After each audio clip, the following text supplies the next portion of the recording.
the inside total vacuum, so the doorway gets sucked in.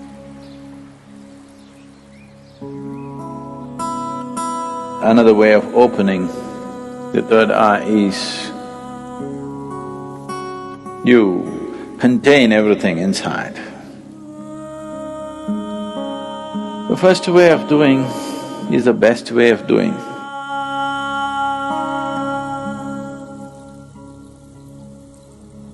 The most significant aspect of Shiva is that he opened his third eye. All the other things, he danced, he meditated, married twice, did so many things, that's not the thing. He opened his third eye. It's only for that we remember him even today. For that, even today, after thousands of years, we still bow down to him. Because there is no substitute for knowing. There is no substitute for knowing means.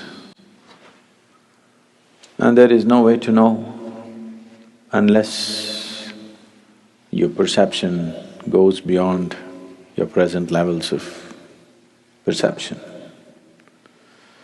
Unless your ability to see is enhanced beyond its present limitations, there is no way to know.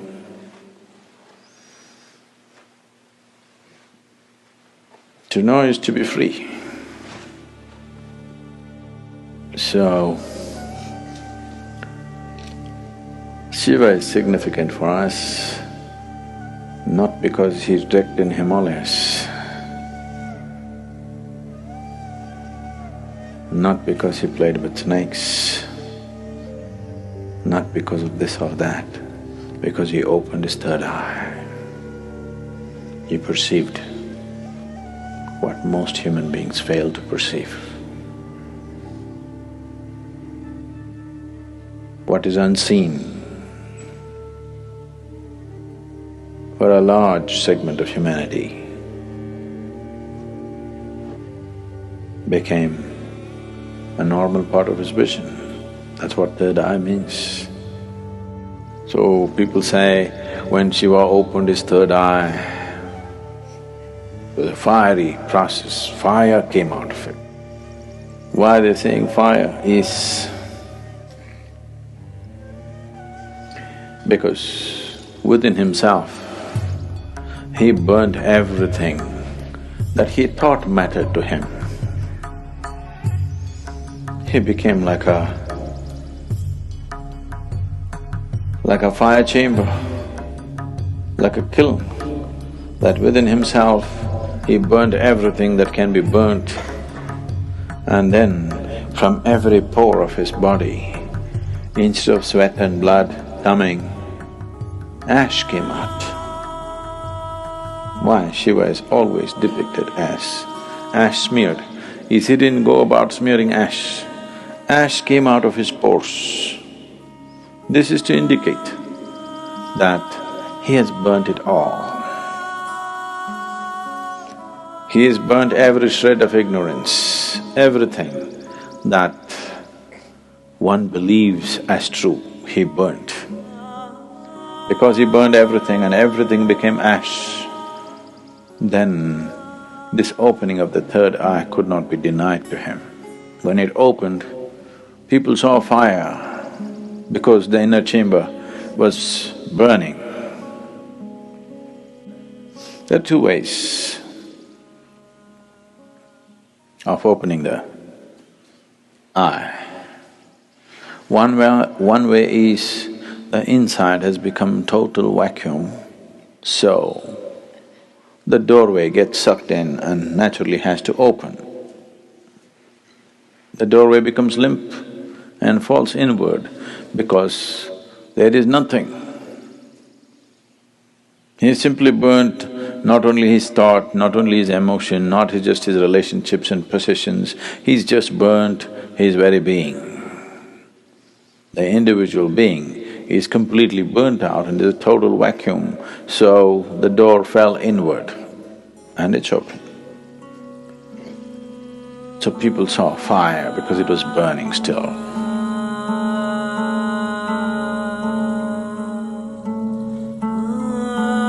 Another way of opening the third eye is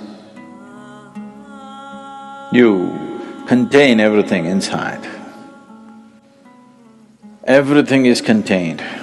You did not find any expression for your thought, any expression for your emotion, any expression for anything. You could not even utter a word.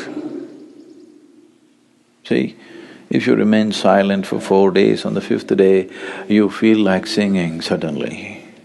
If you don't know how to sing, you want to howl like a wolf. Huh? Because you want to let go. You didn't let go anything, so much pressure built up, and this door got knocked open from inside. This is another way to do it. The first way of doing is the best way of doing, because if you open it by building pressure, it opens up today and again tomorrow it may just shut itself. Or before enough pressure builds up and this opens, something else freaks in you and you run away, yes? Because the pressure builds up in such a way, if you have to hold it, you need… because you don't know what's happening, it looks like torture. It looks like 7th degree torture. If you're putting yourself through the whole process, then definitely your mind will ask, what is the point going through this torture? Because it's a lot of torture. Not letting a single thought find expression, not letting a single emotion find expression, not uttering a single word, not finding expression to a single opinion that arises in your mind, single idea that arises in your mind. Oh, it'll burst you somewhere. If you hold everything intact, this will open, otherwise something else will freak. But you are a little…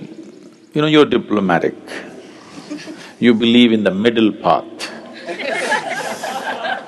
That means you don't wish to get anywhere. People who believe in the middle path, they're determined not to get anywhere in their life. Middle path means just your comfort zone. Neither this nor that. Either you become empty, the sheer power of vacuum will open it, or you build up pressure in you, it'll burst open. Two ways of opening. Middle path means you are a professional bullshitter. Really. Full-time bullshitter you are, not professional. Profession means they do it only part-time, right? They do it only certain times of the day. It doesn't matter where you go, you do your own stuff.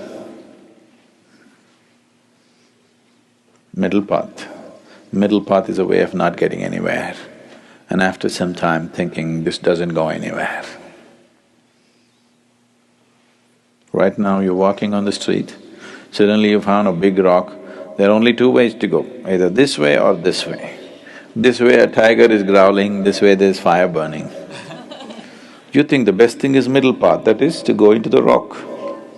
Obviously this is not going to go anywhere. This will give you good exercise for some time. If you try to go into the rock, it's a good exercise, really, it'll build a lot of good muscle if you take the middle path. It's just that you don't go anywhere.